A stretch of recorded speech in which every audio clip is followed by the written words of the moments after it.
नमस्कार दोस्तों, मैं आशीष आप सबका स्वागत करता हूं आपके अपने इस चैनल एक लक्ष्य एकेडमी पे। आइए शुरू करते हैं क्लास 7th का चैप्टर नंबर 7, जो कि human environment, settlement, transport and communication. That means मानवीय पर्यावरण में उनकी बस्तियों के बारे में, उनके परिवहन के बारे में, उनके संचार के बारे में हम लोग इस चैप्टर में पढ़ रहे हैं। इससे पहले लेक्चर में हमने पढ़ा था सेटलमेंट्स के बारे में। किसके बारे में दोस्तों? सेटलमेंट्स के बारे में, कि जो उनकी बस्तियां होती हैं वह किस किस तरह की होती है। जैसे कि वह दो भागों में बांटी जाती है, एक प्राइमरी और एक टेम्पररी। टेम्पररी वो होती है जो थोड़े समय के लिए कहीं पर लोग बस जाते हैं। जिस तरह आपके भेड़ के समूह, जो गडरिये होते हैं, वो क्या करते हैं कि कुछ कुछ समय के लिए कहीं कहीं पर जाकर अपनी बस्तियां बसा लेते हैं। उसके बाद सेकंड पॉइंट हमारा आता है ट्रांसपोर्ट। इस पर अब हम चर्चा करेंगे। आइए, ट्रांसपोर्ट। ट्रांसपोर्ट का मतलब आपको पता है, परिवहन वह यातायात जिसके थ्रू व्यक्ति या वस्तु को एक जगह से दूसरी जगह पर पहुंचाया जा सके, उसको हम कहते हैं transport. So transport is the means by which people and goods move. यातायात या परिवहन वह माध्यम है जिसके द्वारा इंसान या सामान को एक जगह से दूसरी जगह पहुंचाया जाता है। इन द अर्ली डेज, पुराने समय की अगर बात करें तो एक जगह से दूसरी जगह जाने के लिए बहुत ज़्यादा समय लगता था। People had to walk and used animals to carry their goods. लोग पैदल चलते थे और अपने सामान को ढोने के लिए वे लोग जानवरों का इस्तेमाल किया करते थे। Invention of the wheel made transport easier. जैसे जैसे पहिए की खोज हुई तो पहिए की खोज से जो हमारा परिवहन है वह बहुत आसान हो चुका था। With the passage of time different means of transport developed, but even today people use animals for transport. और आजकल जैसे आप देखते हैं कि आज जैसे जैसे समय बीतता गया, उस तरीके से जो परिवहन है वह बहुत ज़्यादा विकसित हो चुका, उसके अलग अलग माध्यम विकसित हो चुके हैं। बट इवन टू, लेकिन आज भी किसी किसी जगह पर जानवरों का इस्तेमाल किया जाता है परिवहन के लिए, यातायात के लिए। मान लो आपने देखा होगा सामान ढोना है, जैसे कि फॉर एग्जांपल ब्रिक्स, ईंटों को ढोना है, तो उसका इस्तेमाल कौन करता है? उसमें खच्चर या घोड़े इस्तेमाल किए जाते हैं।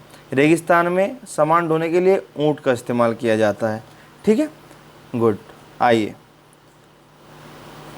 इन आवर कंट्री, हमारे देश में donkeys, mules, bullocks and camels are common. हमारे देश में आमतौर पर जो जानवर मिलते हैं ढोने के लिए, डोंकी गधा, खच्चर, बैलगाड़ी या ऊँट, इनका इस्तेमाल किया जाता है। In the Andes mountain of south America, आपको बताया था कि दक्षिण अमेरिका में सबसे ऊंची जो पर्वत श्रृंखला है उसका नाम एंडीज माउंटेन है। क्या है? एंडीज। सो वहाँ पर लामाज का इस्तेमाल किया जाता है। किसका? लामाज का इस्तेमाल किया जाता है। उसी प्रकार जिस प्रकार तिब्बत में याक का इस्तेमाल किया जाता है, तिब्बत में याक का इस्तेमाल किया जाता है। The early traders from other countries used to take several months to reach India. पुराने समय की बात है जब लोग जो दूसरे देश से व्यापारी हमारे भारत में आते थे, उनको यहाँ पर आने के लिए कई कई महीने लग जाया करते थे। दे टुक आइदर द सी रूट और द लैंड रूट। वे या तो समुद्री रास्ते से आते थे या वे जमीन के रास्ते से आते थे, या तो समुद्र के रास्ते से आते थे या फिर जमीन के रास्ते से आते थे। Aeroplanes have made travel faster. लेकिन जैसे जैसे हमें एरोप्लेन मिला तो एरोप्लेन की हेल्प से जो हमारी यह दूरी थी यह बहुत कम समय में कवर होने लगी। जैसे कि बात करें कि अगर भारत और यूरोप की यात्रा की बात की जाए कि भारत से यूरोप जाना है, यूरोप से भारत आना है, तो पहले इसमें कई कई महीने लग जाते थे। लेकिन अब यह यात्रा आप सिर्फ 6 से 8 घंटे के अंतराल में कर सकते हैं। Modern means of transport the saves time and energy. जो आधुनिक माध्यम है परिवहन के, उन्होंने हमारे समय और हमारी ऊर्जा दोनों को ही बचाया है। द 4 वेज ऑफ ट्रांसपोर्ट, 4 मुख्य परिवहन के माध्यम हैं। पहला रोडवेज, जो सड़क मार्ग है। रेलवेज रेल मार्ग है, वाटरवेज जल मार्ग है, एंड एयरवेज और वायु मार्ग है। ठीक है, सबसे पहले हम रोडवेज की बात करते हैं, जो सड़क मार्ग है। उसके लिए यहाँ पर आपके लिए एक नॉलेज वाली बात है। There are several national and state highways in India. आपको पता है कि आपके भारत में बहुत सारे राष्ट्रीय और राज्य राजमार्ग हैं, जिसको आप नेशनल NH कहते हो, नेशनल हाईवे, या स्टेट हाईवे SS की ये NH24 है, NH48 है, इस तरीके से। The latest development in India is the construction. जो अभी लेटेस्ट हुआ था उस समय एक्सप्रेस वे, जो कि आगरा वाला रास्ता है, ठीक है, उसका निर्माण हुआ था। एक द गोल्डन क्वाड्रिलेटरल कनेक्ट है, एक सुनहरा चतुर्भुजीय सड़क का निर्माण हुआ, जो कि जोड़ती है दिल्ली, मुंबई, चेन्नई और कोलकाता को। एक चतुर्भुजीय सड़क का इस्तेमाल हुआ जो जोड़ती है दिल्ली, मुंबई, चेन्नई और कोलकाता को। आइए शुरू करते हैं रोडवेज के बारे में। The most commonly used means of transport specially for short distances are roads. मुख्य तौर पर या आम तौर पर जो यातायात के माध्यम होते हैं वह खास तौर पर जो छोटी दूरी के लिए इस्तेमाल किए जाते हैं उनको हम कहते हैं सड़कें। उनको हम कहते हैं सड़कें। भाई ये तो है नहीं कि आपको 2 किलोमीटर जाना है तो 2 किलोमीटर के लिए आप एरोप्लेन को बुलाओगे, ठीक है। ऐसा भी नहीं है कि 2 किलोमीटर के लिए आप जहाज को बुलाओ, पानी के जहाज का इस्तेमाल करोगे, तो उनके लिए क्या है, सड़कों का इस्तेमाल होता है। They can be metal. अब आपको पता है कि सड़कें होती हैं 2 तरह की होती हैं, एक तो पक्की होती हैं, एक कच्ची होती है।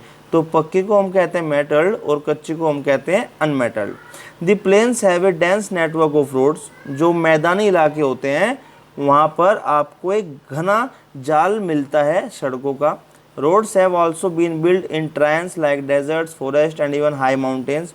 सड़कों का निर्माण यहाँ तक कि तराई क्षेत्रों में भी किया जाता है, जैसे कि रेगिस्तान में, जंगलों में, यहाँ तक कि ऊंची ऊंची पर्वतों पर भी। Manali Leh highway in the Himalayan mountain is one of the highest roadways in the world. और अगर आप से पूछा जाए कि दुनिया का सबसे ऊंचा सड़क मार्ग कहाँ पर है और कौन सा है, तो वह है हिमालय पर्वत पर मनाली से लेकर लेह तक जो हाईवे बना है वह दुनिया का सबसे हाईएस्ट ऊंचा सड़क मार्ग है। Roads built underground are called. वे सड़कें जो ज़मीन के अंदर बनती हैं उनको हम सबवेज कहते हैं या अंडरपाथ कहते हैं। क्या कहते हैं, या तो सबवेज कहते हैं या अंडरपाथ कहते हैं, ठीक है। सबवेज जो भूमिगत रास्ता होता है। Flyovers are build over raised structure. और जो फ्लाईओवर्स होते हैं वो आपको पता है वो सड़क से थोड़ा ऊपर उठाकर बनाए जाते हैं, ठीक है, गुड। ये आपकी दोनों सड़कें हैं, एक मेटल्ड है ये जो कि आपकी पक्की है, एक ही अनमेटल्ड है जो कि आपकी कच्ची सड़क है। तो ये था रोडवेज के बारे में। अब हम पढ़ेंगे रेलवेज, रेल मार्गों के बारे में। The railways carry heavy goods and people over long distances quickly and cheaply. जो रेलवेज है, जो रेल मार्ग है, उसका इस्तेमाल भारी भारी सामान को और इंसानों को ढोने के लिए किया जाता है जब वह दूर जाने की बात करता है। मान लो आपको जाना है 400-500 किलोमीटर और कम पैसे में, तो उस समय जो रेल मार्ग है वही सबसे अच्छा मार्ग होता है, सस्ता भी होता है और जल्दी भी करता है। The invention of the steam engine and the industrial revolution helped in speedy development of rail transport. जो भाप के इंजन की खोज हुई थी, जब भाप के इंजन का आविष्कार हुआ था उसकी वजह से, और जो इंडस्ट्रियल रिवॉल्यूशन, जो औद्योगिक क्रांति आई थी, इन दोनों की वजह से हमारा रेल परिवहन का विकास बड़ी तेज़ी से हुआ। Diesel and electric engines have largely replaced the steam engine. और जब भाप के इंजन की जगह हमारे पास डीजल और बिजली के इंजन आ गए, तो इससे तो जो स्टीम इंजन था वह एकदम गायब ही हो गया और उसको हटाकर डीजल और इलेक्ट्रिक इंजन का इस्तेमाल किया जाने लगा। अब इनकी जगह भी super fast train have been introduce to make journey faster. इस यात्रा को और तेज करने के लिए सुपर फास्ट ट्रेन भी आ गई हैं। The railway network is well developed over the plain areas. और जो मैदानी इलाकों में आपका रेल मार्ग का जो जाल है, जो उसका नेटवर्क है, वह भी अच्छी तरीके से विकसित हो चुका है, व्यापक तरीके से विकसित हो चुका है। Advance technological skills have enabled laying of railway lines in difficult mountains terrains also. और जो बात करें जो उन्नत तरीका है, जो उन्नत प्रौद्योगिकी कौशल है, मतलब कि टेक्नोलॉजी का जो एक अच्छे तरीके से इस्तेमाल करके माउंटेन में जो आपका पर्वतीय क्षेत्र है, पर्वतीय क्षेत्र में भी थोड़ा मुश्किल होता है, लेकिन वहाँ पर भी रेलवे लाइन बिछा दी गई हैं। वहाँ पर भी रेलवे लाइन बिछाने में उपयोग किया है, हेल्प किया किसने, जो एडवांस टेक्नोलॉजिकल स्किल्स हैं। ठीक है, but these are much fewer in number, लेकिन यह बहुत कम अभी देखने को मिलती है। Indian railway network is well developed. जो भारतीय रेल मार्ग का जाल है वह बड़े अच्छे से विकसित हो चुका है, भली भांति विकसित हो चुका है। It is largest in Asia. और यह एशिया का सबसे बड़ा रेल मार्ग तंत्र है। क्या है? सबसे बड़ा रेल मार्ग तंत्र है। आइए एक नॉलेज की बात। The train from Xining to Lhasa. Xining से लहासा तक जाने वाली ट्रेन की जो एल्टीट्यूड, जो उसकी ऊंचाई होती है, वह 4000 मीटर होती है। कहाँ से? समुद्री स्तर से। ठीक है, और उसका जो सबसे हाईएस्ट पॉइंट है, जो सबसे ऊंचा पॉइंट है, सबसे ऊंचा बिंदु है, वहाँ पर हाइट कितनी है? 5072 मीटर। कितना?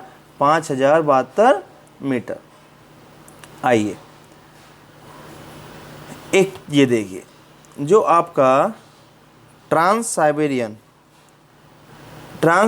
रेलवे है, यह सबसे लंबी रेलवे सिस्टम है। क्या है? सबसे लंबा रेल मार्ग तंत्र है। कौन सा? Trans Siberian railway. कौन सा? ट्रांस साइबेरियन रेलवे, जो कि पश्चिमी रशिया के सेंट पीटर्सबर्ग को, ध्यान रखना, सेंट पीटर्सबर्ग कहाँ पर है? रशिया के पश्चिम में है। तो सेंट पीटर्सबर्ग को जोड़ता है पैसिफिक कोस्ट के व्लादिवोस्टोक से। किससे? पैसिफिक तट के व्लादिवोस्टोक से। ये देखिए, ये है सेंट पीटर्सबर्ग। अब ये यहाँ से होता हुआ इस तरीके से ये यहाँ पर जो आपका पैसिफिक तट है, पैसिफिक कोस्ट है, यहाँ तक इस जगह को जोड़ता है, जो आपका ट्रांस साइबेरियन रेलवे नेटवर्क है। आइए, हमने पढ़ा सड़क मार्ग के बारे में, हमने पढ़ा रेल मार्ग के बारे में। अब हम पढ़ेंगे वाटरवेज। किसके बारे में? वाटरवेज, जल मार्ग के बारे में। You have already learn have since early days waterways were used for transportation. हम सब जानते हैं, हमने हिस्ट्री भी पढ़ी है, इससे पहले भी हमने पढ़ा है कि जो पहले लोग होते थे वे समुद्री रास्ते का इस्तेमाल किया करते थे यातायात के लिए। Waterways are the cheapest for carrying heavy and bulky goods over long distances. जो जलमार्ग है वह सबसे सस्ता तरीका है सामान को या बहुत अधिक सामान को एक जगह से दूसरी जगह पर ले जाने के लिए, जो कि बहुत दूर जाना हो। They are mainly of 2 types. और ये जो जलमार्ग हैं ये 2 तरह के होते हैं। एक तो होता है इनलैंड वाटरवेज। कौन सा होता है? एक होता है इनलैंड, अंतर्देशीय, देश के अंदर वाला जलमार्ग। दूसरा होता है सी रूट, जो समुद्री मार्ग होता है। क्या होता है? समुद्री मार्ग होता है। Navigable rivers and lakes are used as inland waterways.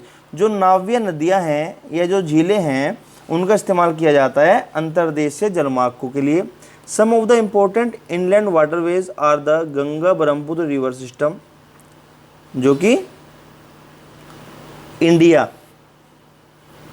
की बात है। गंगा का करते हैं, इंडिया की बात है। ब्रह्मपुत्र की बात करते हैं तो इसमें चाइना, इंडिया और बांग्लादेश तीनों आते हैं। ठीक है। द ग्रेट लेक्स, जो कुछ महत्वपूर्ण अंतर्देशीय जल मार्गों के बारे में यहाँ पर बताया गया है। कौन सा है? एक तो गंगा ब्रह्मपुत्र जलमार्ग है, दूसरा ग्रेट लेक्स है जो कहाँ पर है? नॉर्थ अमेरिका में है, उत्तरी अमेरिका में। तीसरा नील रिवर है, नील नदी है जो कहाँ पर है? अफ्रीका में है। Sea routes and oceanic routes are mostly used for transporting merchandise and goods from one country to another. जो समुद्री मार्ग है या महासागरीय मार्ग है उसका इस्तेमाल किया जाता है व्यापारिक माल, कब जाता है, व्यापारिक माल और सामान को एक जगह से दूसरे जगह पर भेजने के लिए समुद्री मार्ग का इस्तेमाल किया जाता है। और दीज रूट्स आर कनेक्टेड, और जो ये समुद्री मार्ग होते हैं यह जुड़े होते हैं एक दूसरे से, कहाँ पर, पोर्ट्स पर, कि भाई ये पोर्ट्स है, यहाँ पर उस जगह से माल आता है, ठीक है, जिनको आप पत्तन कहते हो। Some of the important ports of the world are Singapore and Mumbai in Asia. कुछ महत्वपूर्ण पोर्ट्स हैं, कुछ महत्वपूर्ण बंदरगाह हैं, कुछ महत्वपूर्ण पत्तन हैं जिसको आप जानते हैं, जैसे कि एशिया में सिंगापुर और मुंबई है। कहाँ पर है, एशिया में Singapore Mumbai. New York, Los Angeles कहाँ पर है, नॉर्थ अमेरिका में। रियो डी जेनेरियो कहाँ पर है, साउथ अमेरिका में। डरबन एंड केप टाउन कहाँ पर है, अफ्रीका में। सिडनी ऑस्ट्रेलिया में। लंदन और रोटरडैम यूरोप में। क्या आप दुनिया के और भी पोर्ट्स का नाम बता सकते हैं? तो प्लीज़ मुझे आप कमेंट करके बताइए, ठीक है। आइए नेक्स्ट, अब हम पढ़ेंगे एयरवेज के बारे में। किसका, एयरवेज, जिसको आप कहते हो वायु मार्ग। This is the fastest way of transport developed in the early 20th century. 20वीं शताब्दी के आरंभ में विकसित हुआ सबसे तेज यातायात या परिवहन जो हुआ है वह वायु मार्ग कहा जाता है। It is also the most expensive due to high cost of fuel. लेकिन यह बहुत महंगा होता है क्योंकि इसमें बहुत ज़्यादा ईंधन का इस्तेमाल होता है। Air traffic is adversely affected by bad weather like fog and storms. और जो आपका वायु ट्रैफिक है वह भी प्रभावित होता है। लेकिन वह प्रभावित कैसे होता है, अगर आसमान में कोहरा हो या तूफान हो। होता ना, ये सड़क पे जाम लगता है कि भाई आगे गाड़ी नहीं जा रही, क्यों, क्योंकि वहाँ पर जाम लगा हुआ है, सड़क टूटी हुई है, ये है वो, कुछ भी तरीका हो सकता है, ठीक है। तो आसमान में भी ट्रैफिक होता है। कब, ट्रैफिक मतलब होता है बेसिकली रुकाव, जमाव, जब आप आगे नहीं जा सकते उसको आप ट्रैफिक कहते हैं, ठीक है। तो वो कब होता है, जब आसमान साफ नहीं होता, मौसम साफ नहीं होता, कोहरा मिले या फिर तूफान मिले, तब आपको यह सेवा रोकनी पड़ती है।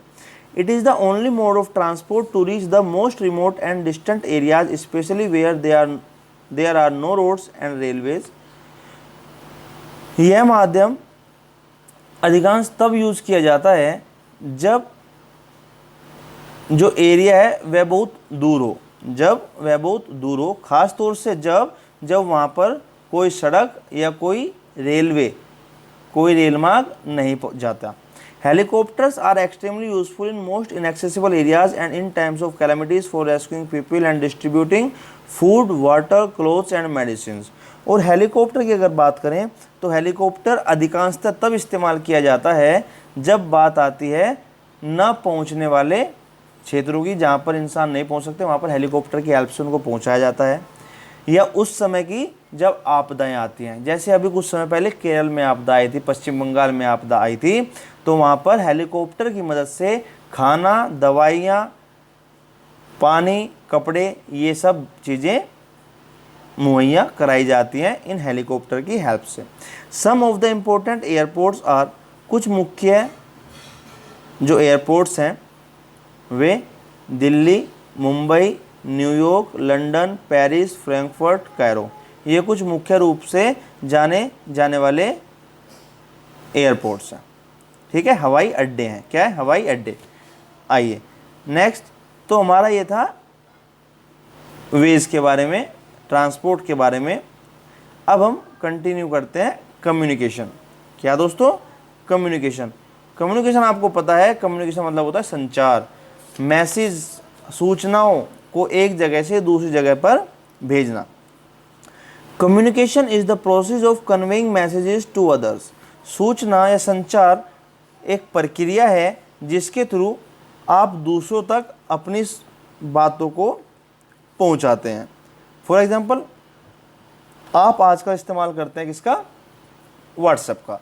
भाई आपको अपने रिश्तेदारों को मैसेज भेजना है तो आपने व्हाट्सएप ऑन किया उसमें मैसेज किया, भेज दिया। तो हमने क्या किया, मैसेज को कन्वे किया। हमें दुनिया के बारे में जानकारी चाहिए होती है तो हम क्या देखते हैं, हम न्यूज़ देखते हैं, हम रेडियो सुनते हैं, या हम न्यूज़पेपर पढ़ते हैं, टेलीविज़न देखते हैं, तो वहाँ से हमें दुनिया की जानकारी मिल जाती है। With the development of technology, जैसे जैसे आपकी प्रौद्योगिकी टेक्नोलॉजी का विकास हुआ, humans have devised new, human के पास नए नए और तेज़ माध्यम भी पैदा हो गए संचार करने के लिए। अभी हम देखेंगे 7.10 फिगर में डेवलपमेंट। ये देखिए, ये आपकी फिगर। पहले सूचना के लिए एक आदमी होता था। सपोज मुंबई से दिल्ली कोई सूचना पहुंचानी है तो वह आदमी मुंबई से चलेगा, मुंबई से चलकर वह दिल्ली आएगा और वहाँ पर सूचना देगा, वापस चला जाएगा, जो राजा महाराजाओं के टाइम में होता था। उसके बाद ये देखिए, ये कबूतर का इस्तेमाल होने लगा, ठीक है। उसके बाद ये डाकिया, जो स्पीड पोस्ट होते हैं, जो पोस्टमैन होते हैं, उन वे आने लगे। उसके बाद न्यूज़पेपर और बुक्स, उसके बाद टीवी, टीवी के बाद ये आपके थिएटर, थिएटर के बाद आपके आज कंप्यूटर, फिर लैपटॉप, मोबाइल। इनकी हेल्प से आप लोग अब अपनी सूचनाओं का जान सकते हैं। The advancement in the field of communication, जो उन्नत विकास हुआ है किसके क्षेत्र में, संचार के क्षेत्र में, इससे सूचना क्रांति आई है पूरे संसार में। पूरे संसार में सूचना क्रांति देखने को मिली है जैसे जैसे आपका संचार का क्षेत्र उन्नत हुआ है, एडवांस हुआ है। Different modes of communication are use to provide information, to educate as well as to entertain. अलग अलग माध्यम जो संचार के देखने को मिले हैं, या संचार के अलग अलग माध्यम से हमें सूचना मिलती है, हम एडुकेट, हम पढ़ते हैं, और यहाँ तक कि हम लोग एंटरटेनमेंट, मौज मस्ती भी या मनोरंजन भी उनकी हेल्प से करते हैं। Through newspaper, radio and television. अगर बात करें न्यूज़पेपर, अखबार की, रेडियो की या टेलीविज़न की, तो हम इससे बहुत अधिक मात्रा में लोग प्रभावित होते हैं, बहुत अधिक मात्रा में लोग जुड़ते हैं। इसलिए हम इसको कहते हैं मास मीडिया। क्या कहते हैं, मास मीडिया, जनसंपर्क माध्यम, जनसंपर्क माध्यम, क्योंकि यही माध्यम है जिसकी वजह से पूरी दुनिया के लोग जुड़े हुए हैं। The satellites have made communication even faster. और जो सैटेलाइट्स हैं, जो उपग्रह बनाए गए, वे भी हमारे संचार को गति प्रदान करते हैं, उनको तेज़ बनाते हैं। Satellites have helped in oil exploration, survey of forest, underground water, mineral wealth, weather forecast, disaster warning. और जो ग्रह हैं, उपग्रह हैं, उनकी मदद से हमें पता लगता है कि तेल कहाँ से मिलेगा, तेल कहाँ पर है। जंगल का सर्वेक्षण होता है, वन का सर्वेक्षण होता है। भूमिगत जल का पता लगता है कि भाई भूमि में कितनी दूरी पर कहाँ पर कितना जल है। मिनरल वेल्थ, खनिज संपदा का पता लगता है कि कौन सा खनिज कहाँ पर है। वेदर फोरकास्ट, मौसम की पूर्व जानकारी या मौसम का पूर्वानुमान, मौसम के बारे में जो आप जानकर भाई कल बारिश होने वाली है, परसों बारिश होने वाली है, कल धूप निकलेगी, तो ये सब भी सैटेलाइट की हेल्प से होता है। डिजास्टर वार्निंग, जो आपदाओं की चेतावनी मिलती है। जो लोग समुद्र के किनारे रहते हैं और वहाँ पर जब तूफान आने वाला होता है तो उनको चेतावनी दे दी जाती है कि भाई आप लोग सुरक्षित रहें, अब वहाँ पर तूफान आने की संभावना है। तो ये सब चीज़ किससे होती है, आपके सैटेलाइट से होती है। Now we can send electronic mails और ईमेल्स थ्रू इंटरनेट। और जैसे हमने बात की थी, जब से कंप्यूटर आए, नेट आए, तो अब हम अपनी सूचनाओं को ईमेल के माध्यम से भी भेजते हैं। Wireless telephonic communication through cellular phones have become very popular today. और आजकल आपको पता है कि हर एक बंदे के पास मोबाइल है, तो आजकल जो सबसे बेस्ट माध्यम है वह इन फ़ोन का, इन मोबाइल्स का इस्तेमाल ही कहा जाता है। Internet not only provide us with world wide information and interaction but also made our lifes more comfortable. जैसे ही इंटरनेट हमारी ज़िंदगी में आया तो इसने हमें सिर्फ पूरे देश के बारे में सूचना ही नहीं दी, इसने सिर्फ हमें परस्पर समीपता ही प्रदान नहीं की, बल्कि इसके आने से हमें हमारे जीवन में आराम भी मिला है, हमारा जीवन सुखमय भी हुआ है, उसमें थोड़ा आनंद भी आने लगा है। Now we can reserve tickets for railways, airways and even cinemas and hotel sitting at home. अब हम क्या कर सकते हैं, घर पर बैठे ही ट्रेन का टिकट बुक कर सकते हैं, सिनेमा का टिकट बुक कर सकते हैं, हवाई जहाज़ का टिकट बुक कर सकते हैं, होटल भी बुक कर सकते हैं, सिर्फ घर पर बैठे बैठे। किसकी हेल्प से? इस इंटरनेट की हेल्प से। With this kind of interconnectivity of people, services and institution, जो ये आपसी संबंध, जो आपसी जोड़ लोगों के बीच में, सेवाओं के बीच में और संस्थानों के बीच में देखने को मिलता है इस पूरी दुनिया में। भाई आप बैठे हुए गांव में और गांव में बैठकर आपको खबर पता करनी है अमेरिका की, तो आप वह भी कर सकते हो। एक गांव में बैठकर, सपोज करो आप जहाज़ में हो, पानी के जहाज़ में और बैठे हुए हो और आपको खबर पता करनी है अपने घर की, तो आप इस टेक्नोलॉजी, इस internet, in mobile, in males के द्वारा वह सूचना प्राप्त कर सकते हो। तो पूरा दुनिया, पूरी वर्ल्ड एक साथ आपस में जुड़ चुकी है सिर्फ इस कनेक्टिविटी की वजह से। We are a large global society, हम लोग एक बहुत बड़ी विश्व समाज के रूप में विकसित हुए हैं, बहुत बड़े विश्व समाज के रूप में विकसित हुए हैं। ठीक है दोस्तों, तो ये था हमारा क्लास 7 का chapter number 7, human environment, settlement, transport and communication. इसमें हमने बस्तियों के बारे में जाना, परिवहन के बारे में जाना और संचार के बारे में जाना। ये हमारी कंप्लीट हो चुका है, ये इसकी एक्सरसाइज है। सो प्लीज़ इसको भी आप एक बार करके ज़रूर देखें। अगर नहीं हो पाता है तो आप मुझसे कमेंट में या फिर व्हाट्सएप पर पूछ सकते हैं, आपको प्रॉपर समाधान मिलेगा। नोट कीजिए। उम्मीद करता हूँ आपको पढ़ने बहुत अच्छा लग रहा है। आगे भी हम इसी प्रकार अच्छी अच्छी चीज़ें पढ़ते रहेंगे। तब तक के लिए आप जुड़े रहिए। धन्यवाद।